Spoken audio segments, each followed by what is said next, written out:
नमस्कार दोस्तों। आज के इस वीडियो में हम बात करने वाले हैं आरपीएससी फर्स्ट ग्रेड एग्ज़ाम से संबंधित। स्पेशल तौर से इस वीडियो में हम बात करेंगे आरपीएससी फर्स्ट ग्रेड के सेकंड पेपर की। सेकंड पेपर में भी हम केमिस्ट्री सब्जेक्ट की बात करने वाले हैं, क्योंकि जो अनुभव मुझे केमिस्ट्री का है वही आप लोगों के साथ शेयर किया जाएगा। आप लोग सोच रहे होंगे कि आपने क्या पढ़ा था, केमिस्ट्री में कैसे पढ़ा था, क्या करना होगा क्या नहीं करना होगा। और अगर जो भी स्टूडेंट पास हुए हैं तो बहुत अच्छी बात है, उन सभी को शुभकामनाएं, बधाई। पर जो स्टूडेंट फेल हो गए हैं या जिनका फर्स्ट पेपर ही नहीं बैठा है, तो पिछली वीडियो मैंने फर्स्ट पेपर से रिलेटेड बनाई थी, वो आप लोग ज़रूर देख लेना, उससे आपको हेल्प हो सकती है। और अगर हम बात करें वापस से स्टार्ट करने की या वापस से रीस्टार्ट करने की, कैसे तैयारी की जाए, क्या करना है, केमिस्ट्री कैसे पढ़नी है, कहाँ से पढ़नी है, तो आप लोग वीडियो पूरा देखिएगा। और अगर आप चैनल पर नए हैं तो चैनल को सब्सक्राइब, वीडियो को लाइक और बेल आइकन जरूर दबा लीजिएगा। देखो, जो भी फर्स्ट ग्रेड एग्जाम की तैयारी कर रहा है या कर रही है, तो आपको अच्छे से केमिस्ट्री की नॉलेज तो हो गई सही। जिसके केमिस्ट्री सब्जेक्ट है उसी की बात मैं कर रहा हूँ, अदर सब्जेक्ट की मैं बात नहीं कर रहा हूँ, है ना। तो जिनके केमिस्ट्री है वो जुड़ जाइएगा, इस वीडियो में पूरा देखिएगा ताकि आपको हेल्प हो सके। और जो चीज़ें आपको अच्छी लगती है वो आप ऐड ऑन कर सकते हैं, अच्छी नहीं लगती है उन्हें स्किप मार सकते हैं, ठीक है। देखो, पहली बात तो दिमाग में ये फोबिया निकाल दो कि सिलेबस में बहुत ज़्यादा चेंज हुआ है। नहीं हुआ है ज़्यादा चेंज, एक दो टॉपिक ही ऐड हुए हैं, जैसे कि ग्रुप थ्योरी हो सकती है। जो सॉलिड स्टेट वाला पोर्शन है वो पहले भी ऐड था, पर वो थोड़ा आंतरिक रूप से ऐड था, अब बाहरी तौर पर वो सामने आया है, ठीक है। क्वांटम है तो क्वांटम पहले भी थी, अभी भी है। थोड़ी बहुत तो जो चीज़ें छुपी हुई थी पहले, वो बाहर निकाल कर यहाँ पर रख दी गई है। ग्रुप थ्योरी का पोर्शन यहाँ पर जुड़ा है, हर बार ग्रुप थ्योरी का कोई ना कोई पॉइंट ग्रुप का क्वेश्चन जरूर आता है। एमओटी वगैरह में से भी वो आते हैं, तो सारी चीज़ें हैं यहाँ पर। और मेरे हाथ में ये पूरा सिलेबस है। सबसे पहले जो भी तैयारी कर रहे हैं, वापस से रिस्टार्ट करना चाहते हैं, तो आपको क्लियर कर दूं, पहले सबसे पहले अपना सिलेबस निकालो। सिलेबस इंग्लिश मीडियम में हो, हिंदी मीडियम में हो, डिपेंड करता है कि आपको कैसे समझ में आ रहा है। चीज़ें सेम ही रहती है, ज़्यादा कोई चेंज आपको देखने को नहीं मिलेगा। जैसे कि आपने एमएससी की है तो पूरा इंग्लिश वाला पोर्शन ही पढ़ा होगा, तो आपको इंग्लिश भी अच्छे से समझ में आती है। अब आपको थर्मोडायनेमिक्स कहें या ऊष्मा गतिकी कहें, दोनों में ज़्यादा कोई डिफरेंस नहीं है। अगर आपने हिंदी इंग्लिश में थोड़ा थोड़ा चीज़ें सबको समझ में आती है। कोई यहाँ पर प्योर जो है बाहर का नहीं है, सब इंडिया के हैं ज़्यादातर, तो आप लोग फॉलो कीजिएगा, चीज़ें सब समझ में आती है। अगर आपको हिंदी मीडियम का सिलेबस चाहिए तो टेलीग्राम चैनल पर देख लेना, वहाँ पर मैं आपको इसकी पीडीएफ अवेलेबल करा दूंगा, अगर आप लोग कमेंट करेंगे तो। नहीं तो कोई बात नहीं है। और अगर आपके पास इंग्लिश मीडियम का जो सिलेबस आरपीएससी ने शेयर कर रखा है, तो आप लोग वो भी देख सकते हैं, उसमें भी आप लोगों को ईजी वे में चीज़ें समझ में आ जाएगी। तो देखो, इसमें जो टॉपिक जुड़े हैं, अगर हम बात करें, 3 पोर्शन में आपका पूरा सिलेबस होता है। एक तो सीनियर सेकेंडरी लेवल पर होता है, और एक आपका यूजी लेवल पर होता है यानी कि ग्रेजुएशन लेवल पर, एक पीजी लेवल यानी कि पोस्ट ग्रेजुएशन लेवल पर होता है, ठीक है। तो इनमें से पहले ऐसा होता था 55-55 ऐसा करके कुछ क्वेश्चन का क्राइटेरिया रहता था, लिमिटेशन होती थी कि इसमें से इतना ही पोर्शन आना है, इतने क्वेश्चन आने हैं, इससे एक दो क्वेश्चन ऊपर नीचे आ सकते हैं। पर अब ऐसा नहीं है। वो चाहे तो एमएससी वाला जो यानी कि पोस्ट ग्रेजुएशन का पोर्शन है, उसमें से 70 क्वेश्चन दे दे तो दे दे। वो चाहे कि 50 क्वेश्चन अपन को 12th लेवल से वाले में से देने तो उसमें से दे सकते हैं। लिमिटेशन हटा दी गई है, ये आपको क्लियर पता होगा जो तैयारी कर रहे हैं उन सभी को। अगर हम बात करें आपके इन पोर्शनों की या इस पूरे सिलेबस की, अगर मैं बात करूं सीनियर सेकेंडरी लेवल वाले पोर्शन में, तो यहाँ पर परमाणु संरचना यानी कि एटॉमिक स्ट्रक्चर का जो है पोर्शन है, जो पी ब्लॉक तत्व है, संक्रमण तत्व यहाँ पर है, लेंथेनाइड एक्टिनाइड का बड़ा पोर्शन यहाँ पर देखने को हर बार मिलता है, उसमें से क्वेश्चन भी आते हैं। सॉलिड स्टेट है, सरफेस केमिस्ट्री है, सॉल्यूशन है, ठीक है।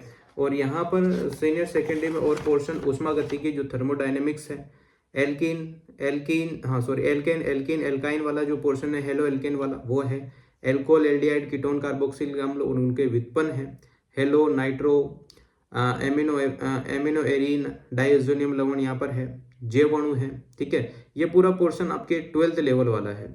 अगर हम बात करें ग्रेजुएशन लेवल की, तो यहाँ पर केमिकल बॉन्डिंग है, कोऑर्डिनेशन कॉम्प्लेक्स यहाँ पर दिया गया है, साथ में लेंथेनाइड एक्टिनाइड की जो रसायन है या वो जो पोर्शन है वो दिया है, केमिकल डायनेमिक्स है, इलेक्ट्रोकेमिस्ट्री है, एंथैल्पी एंट्रोपी है, स्टीरियोकेमिस्ट्री यहाँ पर है, रिएक्शन इंटरमीडिएट दिए गए हैं, जिसमें से बढ़िया पोर्शन यहाँ पर ऑर्गेनिक का आता है, ठीक है। अगर हम बात करें एरोमेटिसिटी और एरिन्स यहाँ पर दिए गए हैं, पॉलीमर और औषधियाँ, इनसे तो हर बार क्वेश्चन आता ही है, एज इट इज क्वेश्चन आते हैं मेमोरी बेस्ड, ठीक है। पोस्ट ग्रेजुएशन की अगर हम बात करें तो इसमें आती है आपकी एमओटी, बड़ा किरदार निभाती है। ऑर्गेनोमेटेलिक कंपाउंड आते हैं, काइनेटिक और कैटालाइज होते हैं, कैटालाइज्ड, ठीक है। यहाँ पर इलेक्ट्रोकेमिस्ट्री है, थर्मोडायनेमिक्स जो कि आपके आगे भी थी और अभी भी है, तो इसका पोर्शन थोड़ा अगर 12वीं से स्टार्ट कर रहे हैं तो पीजी तक का पूरा पढ़ना है। अगर हम बात करें प्रतिस्थापन, उन्मूलन, अभिक्रियाएं जो है, एलिमिनेशन जो रिएक्शन वगैरह थी, पेरिसाइकिल यहाँ पर ऐड है, एनवायरमेंटल पोल्यूशन है और स्पेक्ट्रोस्कोपी है। ज़्यादातर पोर्शन यहाँ पर ऐड है। और जो फोर्थ आपके पार्ट है उसमें शिक्षण विधियां हैं, शिक्षण सामग्री और सूचना प्रौद्योगिकी, यहाँ पर जो पेडोगोगी है, टीचिंग लर्निंग मटेरियल है, आईसीटी वगैरह, ई लर्निंग वाला जो पोर्शन है वो रखा गया है। 300 अंकों का आपका पेपर होता है, 150 यहाँ पर क्वेश्चन पूछे जाते हैं, 3 घंटे पर्याप्त आपको मिलते हैं। ऋणात्मक अंकन 1/3 होता है। इस टाइप से पूरा पोर्शन आपका होता है। अब हम बात कर लेते हैं ये पढ़ना कहाँ से है। तो देखो, जब भी हम केमिस्ट्री वाले जो स्टूडेंट हैं स्टार्टिंग करते हैं, या जो अभी एक आध नंबर से रह गए या फर्स्ट पेपर की वजह से रह गए हैं, तो वापस से मूव ऑन करना थोड़ा कॉम्प्लिकेट हो जाता है, मतलब थोड़ा डिफिकल्ट भी है, कॉम्प्लिकेट भी है, पर स्टार्ट तो करना होगा। हर चीज़ रीस्टार्ट करने पर ही क्या पता इस बार हमारा जो सिलेक्शन रहा था वो वापस से हो जाए, हम भी स्कूल व्याख्याता बन जाए। तो आप लोगों को पढ़ने के लिए जो भी आप चीज़ जो पहले से फॉलो कर रहे हैं वो तो करना ही है, पर जहाँ आपको कमियां लगती है कि मैंने ये चीज़ करने से मेरा वो ये नुकसान हुआ, या यहाँ मेरा टाइम वेस्ट हुआ, यहाँ मेरा ये हुआ, तो आपको वो चीज़ें संभालनी होगी। फर्स्ट पेपर तो आपको कंप्लीट करना ही है, 40% मार्क्स लाने ही हैं, तब जाके आप सेकंड पेपर के बारे में सोचो। अगर आप सेकंड पेपर, बहुत सारे स्टूडेंट हैं जो 150 में से 140, 130, 120 तक करके आ रहे हैं, पर उनके वहाँ फर्स्ट पेपर में 40% मार्क्स ही नहीं आ रहे, तो वहीं पर वो उनका काम जो है तमाम हो चुका है ना। तो आपको फर्स्ट पेपर भी साथ में ही पढ़ते रहना है, और सेकंड पेपर तो करना है सही, उसमें तो जितना बेस्ट दे सकते हो उतनी मेरिट आपकी अच्छी बनेगी, सिलेक्शन के आप उतने ही करीब चले जाएंगे। अगर हम बात करें सीनियर सेकेंडरी लेवल का जो पोर्शन था आपका, वो तो आपको ऐसे ही पता चल रहा है कि एनसीईआरटी की बुक से ही पढ़ना है ना। एनसीईआरटी की बुक्स आप लोग जितना फॉलो करेंगे, जितनी बार पढ़ेंगे, जो टॉपिक लिखे हुए हो तो कम से कम पढ़नी है, तो उससे आपको बेनिफिट होगा।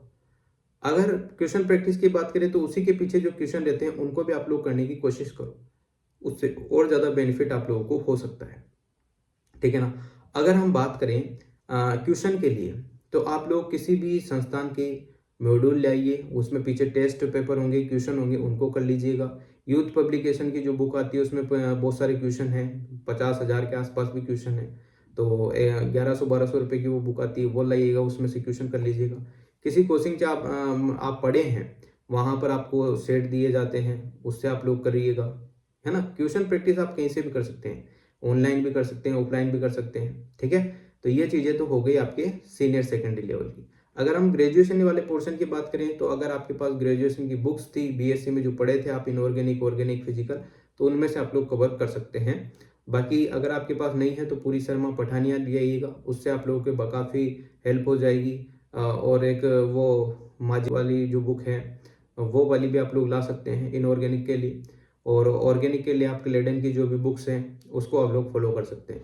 बाकी ज़रूरी नहीं है कि आप यही चीज़ें पढ़ेंगे तो ही होगा। आप 11-12 को जो बेस है उसको अच्छे से पढ़ो, उसके बाद जो भी आपकी कोचिंग के नोट्स हैं उनको पढ़ लो, तो भी काम आसान हो जाएगा। अगर आपके पास नोट्स नहीं हैं तो आप लोग जो बुक्स हैं उनको, पूरी शर्मा पठानिया में से काफ़ी पोर्शन मिलता है, काफ़ी क्वेश्चन मिलते हैं, उसको आप लोग फॉलो कर सकते हैं, उसे नोट्स बना सकते हैं। अभी टाइम है आपके पास, कम से कम 5 महीने तो कम से कम है। अगर हम 1 महीना भी गैप मार दें तो 5 महीने पर्याप्त होते हैं, आप आराम से उसमें चीज़ें कवर कर सकते हैं। और रही बात टीचिंग एप्टीट्यूड वाला जो पूरा पीछे का पूरा पेपर है, जैसे एजुकेशन मैनेजमेंट हो गया, बहुत सारी चीज़ें साइकोलॉजी के लिए, तो आप लोग जो है या तो मार्केट्स में बुक्स है उसमें से एक बुक ला के पढ़ सकते हैं, या फिर अवनी पब्लिकेशन में से जो पोर्शन मिल जाए उसको पढ़ सकते हैं, है ना। एनईपी 2020 वाला पोर्शन भी आप लोग वहाँ से कवर कर सकते हैं। बहुत सारी ऐसी चीज़ें हैं जो आप लोग आराम से कवर कर सकते हैं। और जितना आप लोग मॉड्यूल वगैरह के या सेट लगाएंगे तो उससे आपको बेनिफिट हो सकता है। यही कुछ चीज़ें हैं इस पेपर में, और ज़्यादा कुछ विशेष बात यहाँ पर नहीं है। तैयारी तो आपको करनी होगी, तैयारी भी अच्छी खासी करनी होगी। लाइन टू लाइन एनसीईआरटी की बुक की एक एक लाइन आपको अच्छे से याद हो, अच्छे से पढ़ी हुई हो, तो ये आपकी क्वेश्चन जो है अटेम्प्टिंग अच्छी होगी और अच्छे मार्क्स आपके आ जाएंगे। अगर आप केमिस्ट्री सब्जेक्ट से हैं और अगर आप 150 में से 100 प्लस क्वेश्चन अच्छे कर रहे हैं और पहले पेपर में आपके 40% मार्क्स आ रहे हैं तो आपका सिलेक्शन 100% श्योर है कि हो जाएगा, चाहे 1 पोस्ट हो चाहे 10 पोस्ट हो। क्योंकि इसमें ऐसा होता है कि 40% वाला जो क्राइटेरिया है वो पार नहीं हो पा रहा है, दिक्कत यहाँ हो रही है। तो इसी वजह से आप लोग अच्छे से पढ़ो। बाकी फिर तो कट ऑफ के ऊपर डिपेंड करता है कि कट ऑफ ये मान के चलो कि 450 में से आप लोग 300 के आसपास मार्क्स रखो, चाहे आप किसी भी कैटेगरी से हो, तो आप लोग 101% सिलेक्शन ले लेंगे। वो भी इसलिए बोल पा रहा हूँ कि अगर 1 सीट आती है, 2 सीट आती है, 3 सीट आती है, तो 300 नंबर अगर आपके हैं तो पूरे शेप आप लोग हैं, सेप हैं आप लोग, आपका सिलेक्शन 101% हो जाएगा। ठीक है ना। तो ये चीज़ें चलती रहेगी, आप लोग मस्ती से मजाक से आराम से पढ़ें, ज़्यादा लोड भी ना लें कि हाँ ये तो फिर भी चीज़ें बिगड़ जाती हैं। और जो आपने पिछली बार गलतियाँ की हैं, जो वापस से रीस्टार्ट कर रहे हैं, तो उन गलतियों को सीखो, कहीं ना कहीं लिखो कि क्या क्या चीज़ें रही है, क्या क्या नहीं रही है। जब ये सारी चीज़ें हो जाती हैं तो आप लोग बाद में जो है टेस्ट भी लगाते रहें।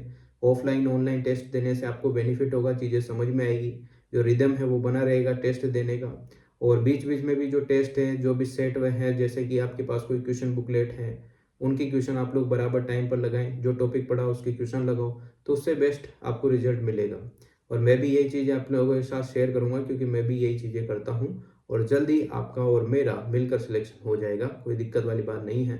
पढ़ेंगे तो सब कुछ होगा, कुछ ना कुछ अनुभव जरूर होता है। तो निराश नहीं होना है, हारना नहीं है, लगे रहना है। Thank you so much. Video अगर आपको अच्छी लगी तो like comment share and subscribe.